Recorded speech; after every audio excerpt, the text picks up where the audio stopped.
Hello everyone, and welcome back to our channel.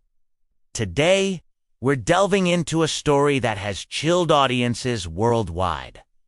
A tale that inspired one of the most successful horror franchises in recent memory. We're talking about the real story behind the infamous Annabelle doll. Forget the porcelain-faced doll from the movies.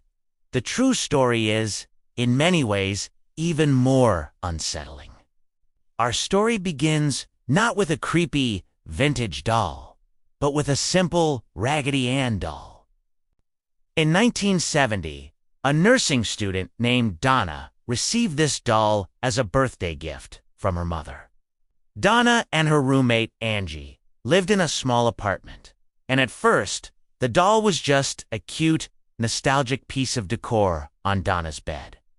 But soon, strange things began to happen. Donna and Angie would come home to find the doll in a different position than they had left it. At first, the changes were subtle. A leg crossed, an arm shifted. They brushed it off, thinking they were just misremembering. But the movements became more and more dramatic. They de-leave the doll on the bed and find it sitting on the couch in the living room. Then, it started appearing in different rooms altogether, sometimes with the door to that room closed. Things escalated further when they began finding handwritten notes around the apartment. The notes were written on parchment paper, something neither of them owned. The messages were childlike, with messages like, "Help us," or "Help Lou." This was particularly unnerving, especially the mention of Lou. Lou was a friend of theirs, and he had a strong, vocal dislike for the doll from the very beginning. He felt there was something deeply wrong with it and had warned Donna to get rid of it. Feeling scared and confused, the roommates decided they needed help. They contacted a medium. The medium held a séance in the apartment and told them a story. She explained that long before their apartment building was constructed, a 7-year-old girl named Annabelle Higgins had lived on the property. The medium claimed Annabelle's spirit was still there, and when the doll was brought into the home, Annabelle's lonely spirit attached itself to it. She felt a connection to the student nurses and just wanted to be loved and accepted. Feeling pity for the young spirit, Donna and Angie, being compassionate nurses, gave the spirit permission to inhabit the doll. They thought they were doing a good deed, giving a lost soul a home.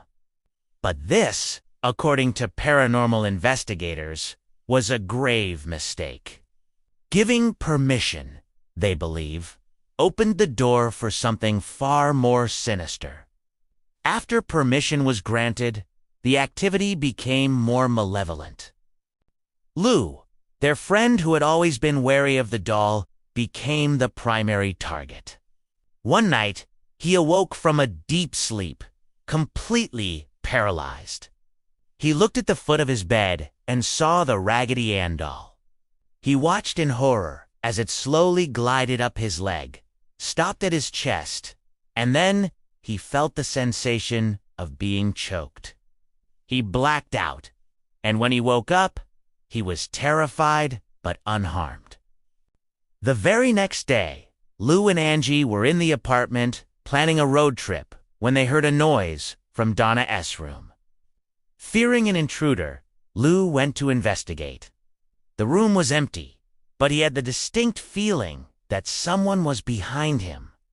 He spun around, but no one was there.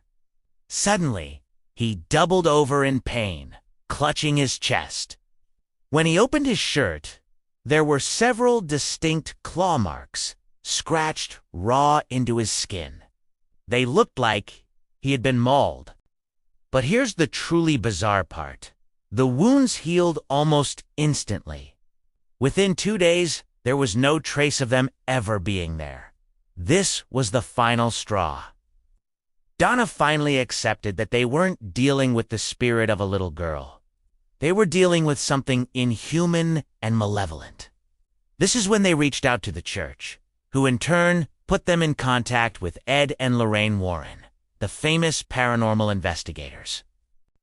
The Warrens arrived and immediately came to a different conclusion. They believed there was no Annabelle Higgins. Instead, they told Donna that a demonic entity had attached itself to the doll. This entity was not trying to possess the doll itself. The doll was just a conduit, a channel.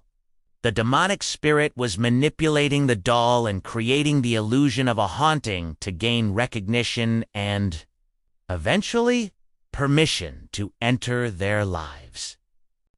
Its ultimate goal, the Warrens explained, was not to possess a doll, but to possess a human host, Donna herself. The claw marks on Lou, the levitation, the note-sit, was all part of a classic infestation procession process. The spirit was testing the boundaries, trying to break down their free will.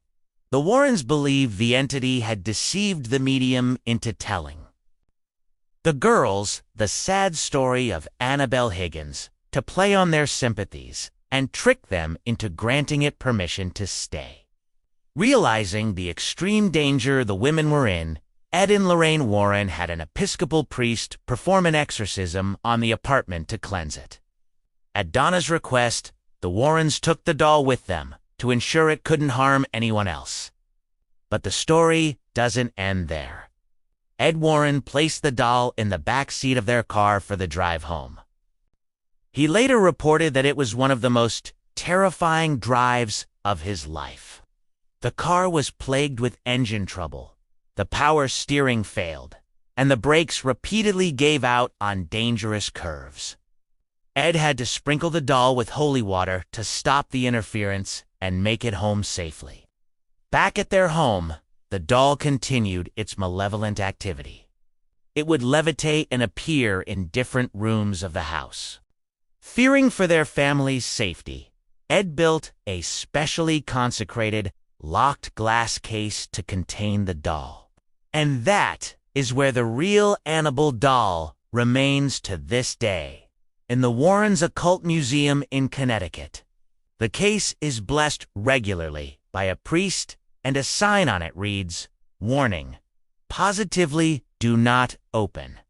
The Warrens have claimed that even within its case, the doll is responsible for at least one tragic incident.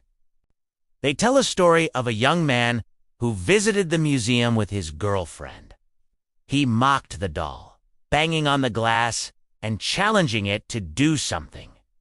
On his way home, he lost control of his motorcycle and was involved in a fatal accident. So, while Hollywood gave us a terrifying porcelain figure, the true story of Annabelle is rooted in a seemingly innocent children's toy. It serves as a chilling reminder and a cautionary tale from the world of the paranormal. It's a story not just about a haunted object, but about deception, permission, and the unseen forces that some believe exist just beyond our understanding. Thank you so much for joining me on this deep dive into the real story of the Annabelle doll. What do you think? Do you believe the Warrens' account? Let me know your thoughts in the comments below. If you enjoyed this video, please give it a thumbs up and do forget to subscribe and hit that notification bell so you don't miss our next exploration into the unknown. Stay safe, and we'll see you in the next one.